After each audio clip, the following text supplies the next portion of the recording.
반포와 차 한잔 시간입니다. 오늘은 반포에서 날아다니고 계시는 우리 김프로님을 모시고 어떻게 하면 성공적인 카페 경영을 할 수 있는지에 대해서 여쭤볼 건데요. 프로님 안녕하세요. 오늘따라 머리가 블링블링. 아주 예쁘세요. 김프로님, 저희가 코로나19로 인해서 묶여 있다가 드디어 이제 해방이 됩니다. 경제가 어려웠었잖아요. 카페에 대해서는 어떻게 바라보고 계세요? 카페 영업하시는 분들도 그동안 되게 많이 힘드셨을 거예요. 그냥 거의 개점 수업 상태로 시간을 보내셨다라고 말씀하시는데 아주 조금씩 매출이 올라가고 있다라고들 말씀하시더라고요. 오랫동안 카페 경험도 있으시고 네. 또 컨설팅도 해주시고 계시기 네. 때문에 소원 팁들이 있을 것 같아요. 아무 계획 없이 하고 싶어요 하시는 분들이 많아요. 자금의 사이즈 맛별로 생각하는 사이즈가 다 다르고요. 네. 그런데 그냥 하고 싶은 거예요. 예, 지금 멋져요. 말씀하신 예. 것처럼 카페를 하는 것에 대한 로망이 있으신 거예요. 아주 좋아하는 음악을 틀어놓고 그냥 정말 내 놀이터처럼 취미생활로 하셔도 되는 분들도 있지만 어떤 경우엔 그것으로 생계를 유지해야 하는 분들도 있거든요. 그런데 너무 계획 없이 하시려고 하시는 경우가 많아서 안타깝다. 처음으로 카페에 대한 창업을 하시는 분들이 점검해 봐야 될 부분들이 있나요? 내가 이것을 할 만한 일인가? 할 만한 일인가? 또는 내가 좋아하는 일인가? 좋아하는 일인가? 내가 원하는 것을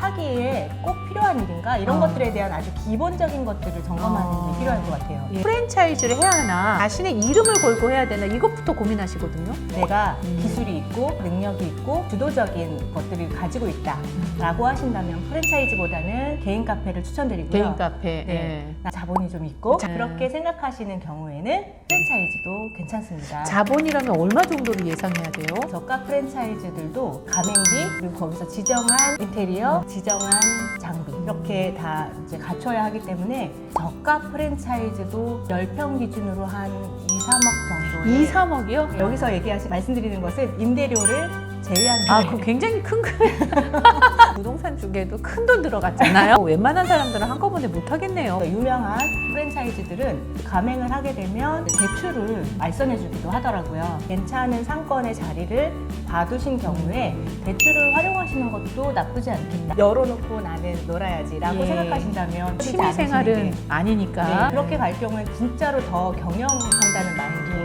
하셔야 될 것 같아요. 어떤 카페들을 경영해 보셨는지 좀 얘기 잠깐 해주시면 아마 궁금해하실 것 같으셔서. 저는 예. 잘 모르고 뛰어들어서 고생을 참 많이 했어요. 고생하는 과정 속에서 얻은 노하우, 네네. 그 노하우들을 그냥 막 알려드리기도 했어요. 뭣도 모르고 유동인구가 엄청나게 많은 10평짜리 예. 매장을 계약을 했어요. 자본이 있으신 분들은 저희한테 안 오시죠. 그냥 예. 프랜차이즈 본사로 가시면 되거든요. 그쵸. 그런데 자본이 별로 없으세요. 대부분 5천만 원 이하 또는 3천만 원 이하의 자본을 가지고 카페를 경영하시려고 생각하세요.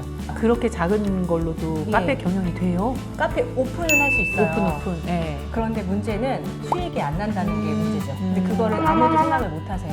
투자가 적으면서도 큰 수익을 바라고 들어가시거든요. 네. 근데 사실은 3천만 원 가지고 투자를 했어요. 3천만 원에 대한 수익률이 거의 없다고 보시는 게 현실이에요. 근데 10평?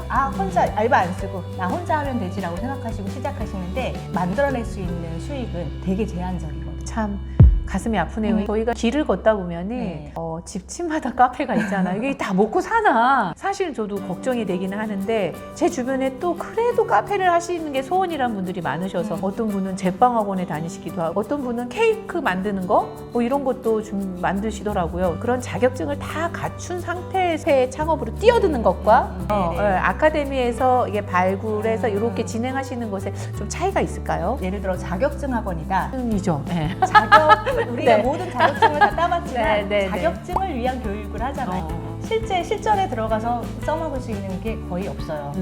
커피도 마찬가지고 내가 현실 실전에서 네. 특히나 상업적으로 네. 고객에게 제공하는 음식과 음료를 네. 만들 때는 학원에서 배운 것과는 다른 방식으로 접근해야 한다는 게 진짜 현실이거든요.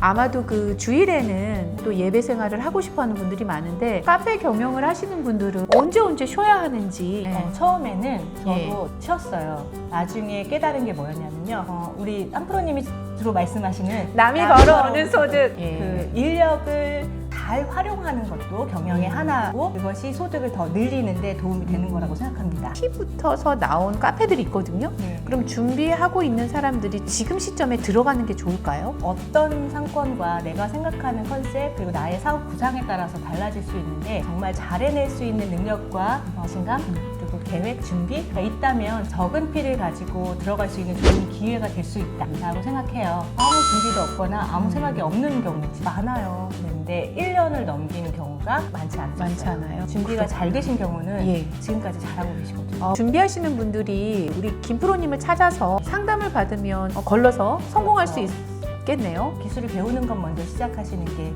좋을 거고요. 직접 카페에 취업을 해서 단연간 좀 경험을 해본다든가. 그런데 되게 중요한 건요. 잘 되는 카페에 가서 일하신 분들은 잘 될 줄 아세요. 그게 아닐 수 있는데. 네. 그리고 안 되는 카페에서 일하신 분들은 카페 절대 하면 안 되겠네. 어떤 상권에서 어떤 대상으로 네. 어떤 식으로 영업할 것인가를 구체적으로 만드는 게 더 중요하다고 생각합니다. 네. 다음 시간에 좀 더 구체적인 샘플 네네. 몇 개 하면서 잘 된 카페, 잘 안 된 카페 이런 것들을 실질적으로 예를 들어서 해주시면 좋을 것 같아요. 네, 그때 재밌겠네요. 또 한번 초대해도 될까요? 네. 네. 다음 오늘 시간에 감사합니다. 봬요. 네. 감사합니다.